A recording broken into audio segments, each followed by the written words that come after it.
In the autumn of 1944, the Second World War entered its sixth year, and Germany had experienced a summer of devastating defeats with dreadful losses in men and equipment. Since the Allied landings in Normandy, Germany was fighting a war on two fronts, and those fronts were rapidly closing in on the German homeland. If this development would continue, Germany would suffer inevitable defeat. In this atmosphere, Hitler conferred in September 1944 with the German High Command on what course of action could remedy the strategic situation. It was decided that only an offensive on the Western Front could have a significant strategic effect for the following reasons. First, the Western Allies were a coalition of different nations, and there were tensions among them. A major defeat could increase tensions and even fracture the coalition. Second, the Western Allies had little short-term reserves at hand, and their armies were overstretched in several sectors, which made it easier to exhaust their reserves and exploit a breakthrough of the front. All these factors increased the chance of strategic success. The German operations staff was ordered by Hitler to draft up plans for a map exercise on October 9 in order to study different areas along the Western Front. They came up with 5 plans. The first plan was a concerted attack to capture the important road junction at Vesoul. The second plan was a concentrated attack on Nancy, which had the prospect of encircling American troops east of the Moselle River. The third plan was a similar plan to encircle American troops of Patton's Third Army by attacking along 2 axes towards Longwy.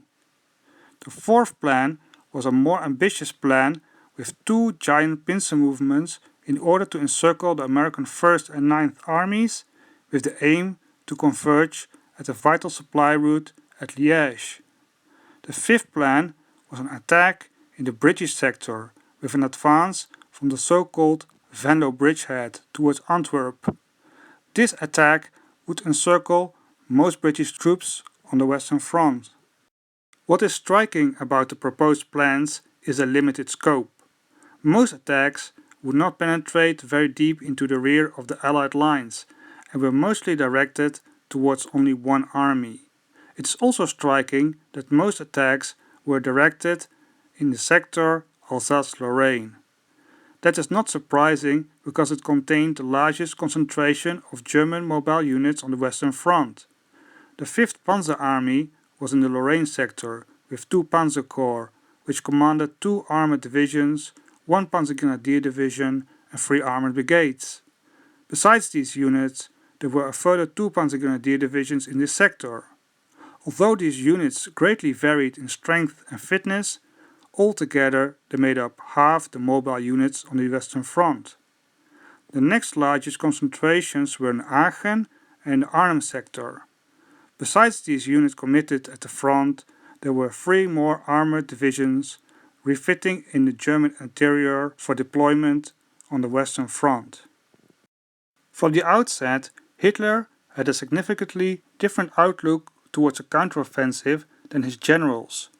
He dismissed all 5 proposed options and injected his own plan to strike with 3 pincers through the Ardennes with Antwerp as the primary objective. This plan resembled the 1940 campaign insofar that it also envisaged thrusts through the Ardennes and a crossing over the River Meuse. This plan would capture the largest port for Allied supplies and encircle no less than 4 Allied armies in the northern sector.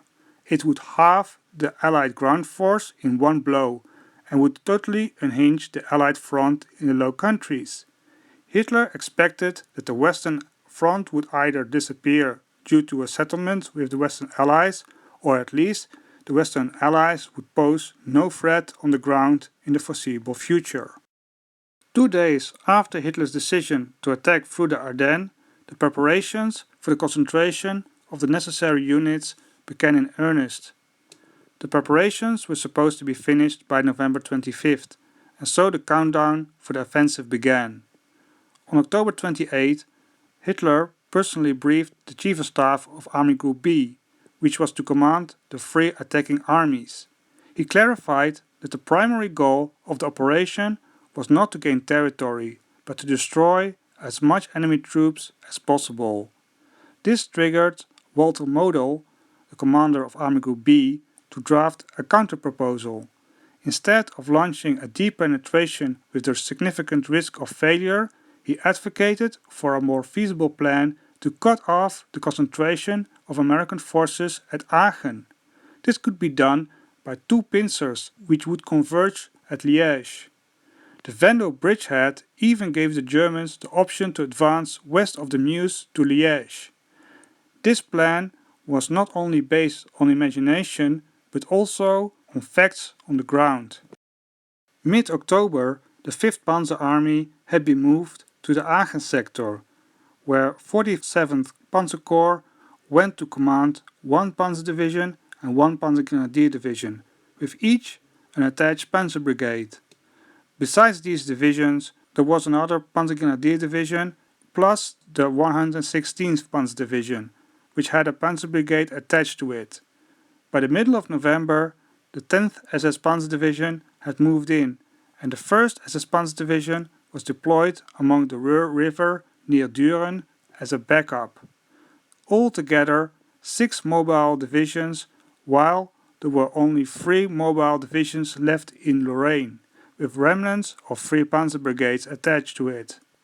In the Ardennes sector, there was only 1 Panzer Division, which was still in the process of rebuilding. Meanwhile, there were still 4 Panzer Divisions in the interior, some of which were still recovering from recent deployments along the Western Front, and the new command of the 6th Panzer Army. In the light of the large concentration of mobile units in the Aachen sector, Model's proposal made sense, because most units and headquarters were more or less already in place. Model's modest plan became to be known as a small solution, compared to Hitler's more ambitious big solution. Model advocated that his plan could be followed up by a dash towards Antwerp in the case of success. Hitler, however, insisted on the big solution, because he felt that the small solution would not give him the necessary strategic success he needed on the Western Front. There were, however, delays in the preparation for the offensive, and the initial deadline of November 25th was not met. This postponement gave Model extra opportunities to propose his plan again. When Hitler conferred again with his generals in Berlin on December 2nd, Model brought up his plan once more, but Hitler refused again. He promised, however, to consider it if the Ardennes attack would falter. Model was, however, convinced that his plan was the best, and he toured the troops in the northern part of the Aachen sector in order to prepare the execution of the attack. This meant that the withdrawal of mobile division in this sector was delayed to such an extent that they were not in the Ardennes at the start of the offensive. Some units only made it in the nick of time, like the 47th Panzer Corps, which only arrived in Ardennes 1 week before the offensive. Model also won over divisional commanders for his plan, and made them advocate the plan to Hitler during a meeting on December 12th. The plan was rejected once more, due to a new development in the Aachen sector, namely the arrival of British troops in the context of an overall troop concentration for a planned attack towards the Ruhr River. This meant by all means the end for Model's so-called small solution. On December 16th, the Ardennes offensive kicked off, but the attack was boxed in after little more than 1 week of fighting and falling short of reaching the Meuse River. The failure of the Ardennes offensive begs the question whether an alternative plan of attack, like Model's small solution, would have been more successful. That's difficult to say. The small solution had definitely more chance of success, and if successful, it would be a sound tactical victory. It remains, however, a big question mark whether an advance to Antwerp as part of the second phase would have been feasible. In that case, the German army would have to move more quickly than the fully motorized Allied army, and that would be unlikely to happen. The small solution was, however, not just a figment of the imagination, but a genuine possibility, because it was strongly advocated by the German generals on the Western Front, and there was a large concentration of German mobile divisions in the Ardennes sector in November 1944. But once Hitler made up his mind in the beginning of October, he stuck with his own plan, with the ill-fated Ardennes offensive as a result.